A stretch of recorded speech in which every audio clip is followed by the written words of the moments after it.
The Tom Woods Show, episode 810. Prepare to set fire to the index card of allowable opinion. Your daily dose of liberty education starts here. The Tom Woods Show. Hello, everybody. Tom Woods here. I'm talking today to Neil Harmon, who is the CEO of a very interesting company called VidAngel. You can visit them at vidangel.com. They do streaming movies like Netflix, but unlike Netflix, they allow the viewer to filter the movie according to his own preferences. So if you don't want bad language, not only can you get rid of bad language, you can even pinpoint precise kinds of language you don't want to hear. Or whatever else, whatever other kind of feature of the movie that you don't want to see, you don't have to see. Now, naturally, they're being sued for this. How dare you do that? But they have an argument in their defense, and seems to me they're not doing anything wrong. It's a very, very interesting story, and I'm pleased to be joined by Neil Harmon, CEO and indeed father of 7, by the way, which is probably not irrelevant to the question. Neil, welcome to the show. Thank you, Tom. I'm a big fan of your work, and I'm really pleased to be on. Well, I'm a big fan of your work, man. This is really great what you're doing, and there's a lot to talk about here. I just signed up for VidAngel the other night. We've already watched 2 movies. It's very interesting what you're doing. I used to subscribe to a service called Clean Films, where they would actually send you the DVDs in the mail. Right. And they had already done their own editing of it, and it was a one-size-fits-all kind of edit, and you would get it and send it back. First of all, I don't want to get into the legal issues until later. Talk about exactly what your product does. Sure. So VidAngel allows families to watch filtered popular movies and TV shows through their favorite devices, through the iPad, the Roku, Apple TV, all the modern streaming devices. All right. So I pick a movie and I find out all the different sorts of things that might be objectionable or might be unsuitable for a young person or whatever it is. And then I actually get to decide, I can sort of micromanage the kinds of edits that will be made. If I'm not worried about language, I won't touch that part. If I'm not worried about violence, I won't touch that part. Yeah, I'll give you a good example. The movie The Martian, we turned on the filters for male nudity and for the F word, and then we watched that movie with all of our children, from the youngest to the oldest. It's a great movie. The storyline's interesting, and even our 3-year-old loved the film. So that was an experience we could have together as a family because of VidAngel. Yeah, that's really great. It really is it's an amazing thing. Now, there's an unusual aspect to it in the sellback process. Sure, I'll explain how that works. Yeah. Yeah. So we'll use the Martian example. Let's say I want to watch The Martian filtered. So I buy the movie on VidAngel for $20.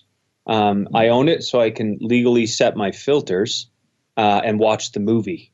And then if I love the movie, then I can keep it. Or if I don't, I sell it back to VidAngel for $19 of VidAngel store credit. It has to be sold back within the first 24 hours. The second 24 hours, it'll be $18, etc. And then I no longer own the movie and can't view it again without purchasing it. So that's the way the model works. Now, why does it work that way? Why isn't it just you rent it for $1 a day or something? Why is it a sell back? There's legal precedent that that we were concerned about, and we were trying to stay as close to the provisions of the Family Movie Act and the copyright law as possible. And so when you own an item, it changes the nature of the performance back to you. When you own it and you're setting the filters, then our position is that's a private performance of the work. All right, so that is, I assumed there was a legal reason that you were doing it that way. So my view of this situation, I assume, is yours, that if this thing is my private property, I can do whatever I want to. If I want to take a sledgehammer to it, I could. If I want to scrape it up, if I want to use it as a coaster, I can do anything I want to alter it. So if I happen to alter it in order to suppress certain parts of it, well, isn't that something I'm allowed to do with my own property? That would seem to me to be unanswerable. Now, some people could, by the way, let me anticipate an objection, because some people could come back and say, well, Woods, how would you feel if people took your books and then altered them and enjoyed them? And my answer would be, go ahead. Do whatever you want to my books. Cut them into pieces, make snowflakes out of them. I don't care. Just buy the book, do whatever you want. And then, but people would say, but your artistic integrity would be undermined. But everybody would know it's been altered. They would know that. Yeah. And I would be perfectly fine with that. Right. Well, that's the law. I think the average American understands it from your and my perspective. But there is this group of very passionate artists, and they're very powerful people inside of Hollywood who feels the opposite. So their position is that either choose to watch the work as I intended for you to watch it, or just don't watch it at all. Yeah, that seems to be the approach. So therefore, when you went into this, how long have you had this service? 2013 is when we started. Okay. When did you get into legal trouble? So the studio sued us in June of 2015. Okay, so you had 2 relatively good years. Yeah, I mean, well, we had a hard road. So the very first year, we started the company because we saw a way to do it. We were asking ourselves in 2012 as brothers, how come there's no way to stream and filter a movie today? And so we started researching it. And then in 2013, Google launched a little device called the Chromecast.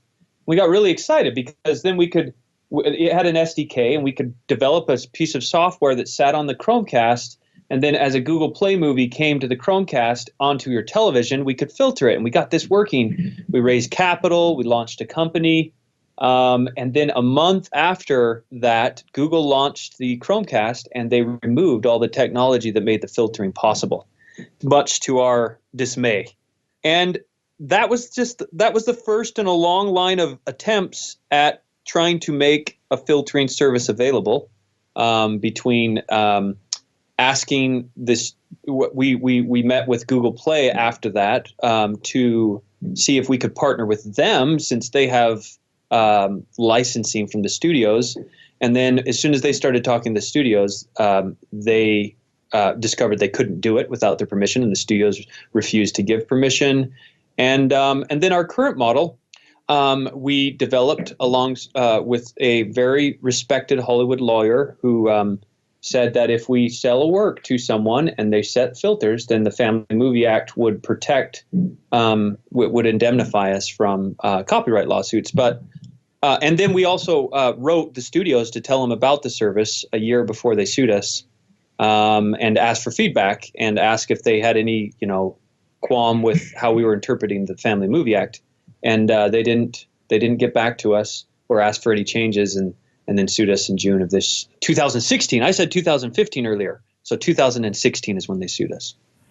When you say the studios, what does that mean? I should clarify. That's Disney, Warner Brothers, Lucasfilm, and 20th Century Fox. So only 3 of the 6 major studios that are part of the MPAA are party to the lawsuit. And I do not know why. In traditional lawsuits, where the studios, because the studio's position is that we're being pirates, that the filtering is just a show to get around copyright law. It's baloney, and they know it's baloney because we've told them that we'd purchase a license at regular pricing, but they won't sell it. So for some reason, 3 of the major 6 have decided not to sue us. We're glad for that. So what is the nature of the suit? Are they basically telling you have to shut down, or are they suing you for damages? Do they want money? What do they want? So they want to shut down. So they've asked for a preliminary injunction, and the judge has actually granted a preliminary injunction as of December 12th of this year. And we immediately responded with a motion to stay the injunction, and we also appealed to the Ninth Circuit.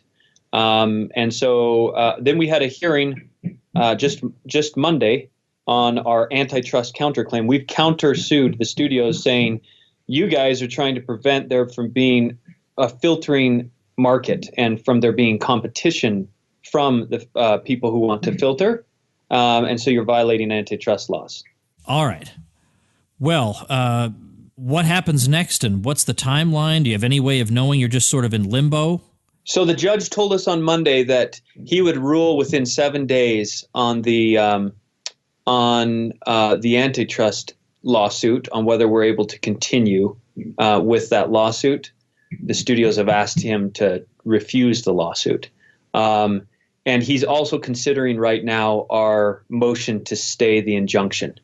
As soon as we hear back from him, if he refuses our motion to stay the injunction, we'll be required to pull down all the plaintiffs' titles.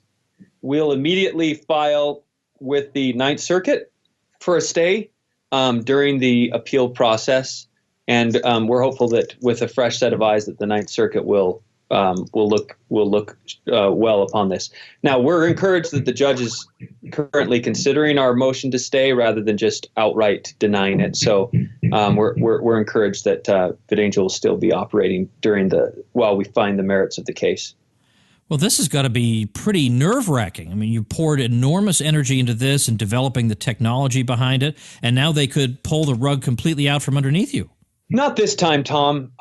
So we raised money with our customers. In fact, the studios sued us 2 weeks after the announcement that we were interested in raising money from our customers, conspicuously.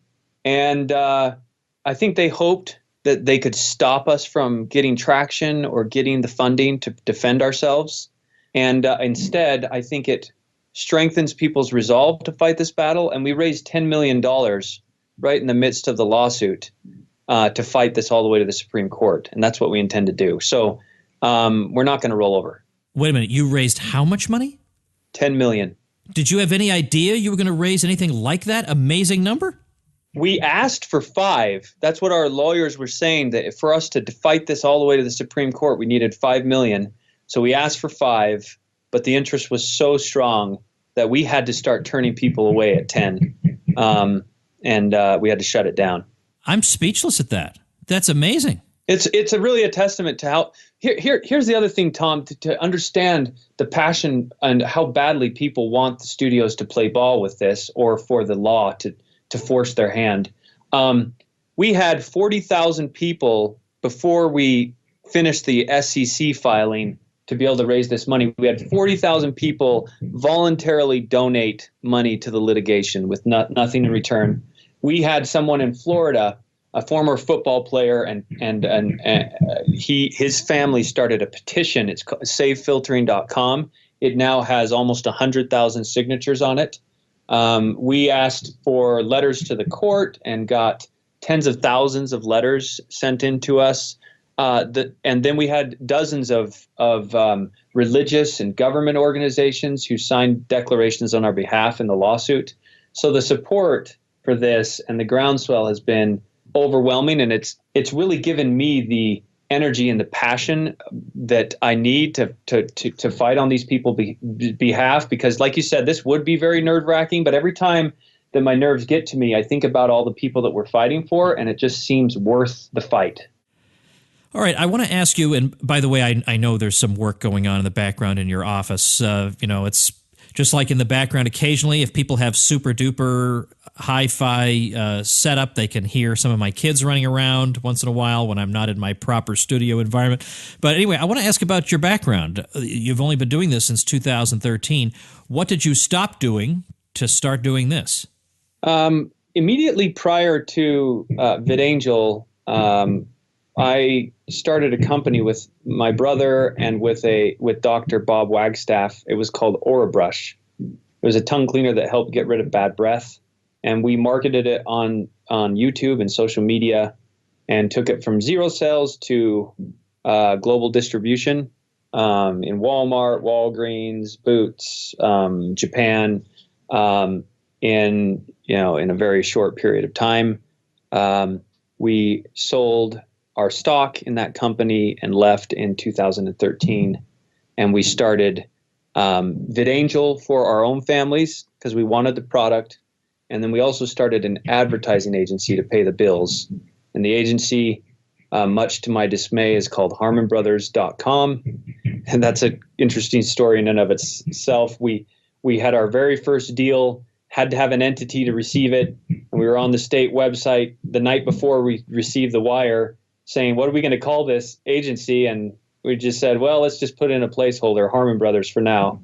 And then the ad campaign that we started became so successful that now we're stuck with the name. So, all right, fair enough, fair enough. Now, what is the most useful thing, given that you're turning away donations at this point? What's the most useful thing the average person can do to help you? Obviously, they should go over and register for VidAngel and start using it. Is there anything else we can do? Yes, you can write your senators or congressmen to make them aware of what Hollywood is trying to do. And this would necessitate some background. You use Clean Films. Clean Films was shut down for copyright infringement, along with about a dozen other companies. And at the time, these companies, one company in particular, reached out to the studios and asked for a deal, a business solution. And the studios refused to give them a business solution. And so Congress stepped in and passed a law in 2005 that was signed into law by President Bush that provided a system that if you follow this system, then you could enjoy filtered content without having the explicit permission of the studios, because the Congress knew they'd never give consent. Well, in that law, there's a transmission clause. And the transmission portion is the portion under which we operate. And I think it would be helpful for people's congressmen to know that what the studios lost in 2005 on older technology, they're trying to win through the courts on newer technology. The studios would love that law becomes obsolete and is relegated to just the DVD age. All right, so we got that. I presumably also just alerting people to your situation. Has there been any reaction in the media, any write-ups about your situation and the case? Well, the media has been very quiet since June. We've had a few write-ups from Variety and a few other sources, and then from friendly sources. But interestingly, when the injunction was granted on December 12th, suddenly everybody in the media was covering it. So we'd love for people to share VidAngel, to defend VidAngel, to use VidAngel. And we actually just licensed our very first title from someone who's actually willing to license content for filtering. And we've launched a new website called VidAngelStudios.com. And if you're interested in licensing content to us, or if you're a comedian, stand-up comedian, and would like to get involved, we're doing stand-up shows, and we're going to be broadcasting them with a tipping system. There's some pretty exciting stuff. So go to VidAngelStudios.com if you want to get involved. All right, I'm going to link to that too, VidAngelStudios.com. Wow, it sounds like they messed with the wrong guy. It's very interesting. I've come across a lot of people who have been in not precisely your situation, but seemingly overwhelmed, who have just buckled under. And you are throwing absolutely everything you have at this, and apparently you've got a huge army of supporters and a lot of dough. Of course, you're up against a lot of dough, but this is it's a really tremendous story here. And I sure hope you succeed for the justice of it, and I hope you succeed purely selfishly because I like your service. I do too. Our own children are like they're like, we don't want VidAngel to go away. So I can't get. And the thing is, when I used to defend Clean Films, and I even had some libertarians who were lecturing me on why I shouldn't be defending them, and I thought that's perverse. It's my physical property. I can do whatever I want to it. Right. It doesn't, and as I say, the analogy with my books doesn't work. Because in the case of VidAngel's movies, everybody knows they've been altered. If people were to buy my book, temporarily alter it, and then return, why would I possibly care about that? I just want the royalty. I don't care. No kidding. And this is what's interesting about this is where true liberty exists. Every audience can be served. So the family who wants to watch a movie exactly as the director intended, they're happy. The family who wants to filter their movie in their own home, they can do it on their own, and they're happy. The family who wants to refuse the movie because of the content that's in it, they're happy as well. All parties are best served by there being liberty. And so I really do hope that we come out on top on this. Now, by the way, don't some of these studios sell edited versions of these movies to countries like in the Middle East or somewhere in the world? Yeah, the difference is that they they see an immediate upfront big check, and their directors get to have the ultimate sign-off. When a family makes the choices in their own home, the directors don't get the ultimate sign-off, and this is about control. Got it. Okay, well, we're going to link to everything. Is there still any purpose in signing the petition that you mentioned? Absolutely. Yes, savefiltering.com. Okay. That will be, every voice matters there. All right, so we're putting that up, VidAngelStudios.com, and then VidAngel.com is the site itself. So all that will be at TomWoods.com/810. Well, best of luck, Neil. Give them heck over there. Keep on fighting, and speaking for myself, I can say we're all behind you.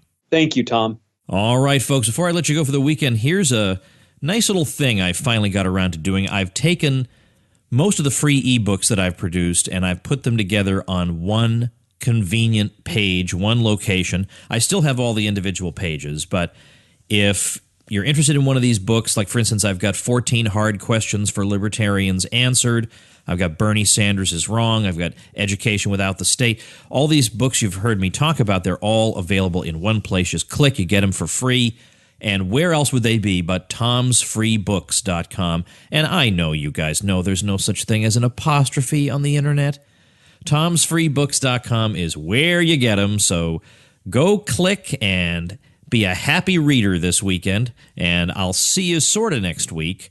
I'll be away, but the episodes will still be running. Thanks for listening. Become a smarter libertarian in just 30 minutes a day. Visit TomWoods.com to subscribe to the show for free, and we'll see you next time.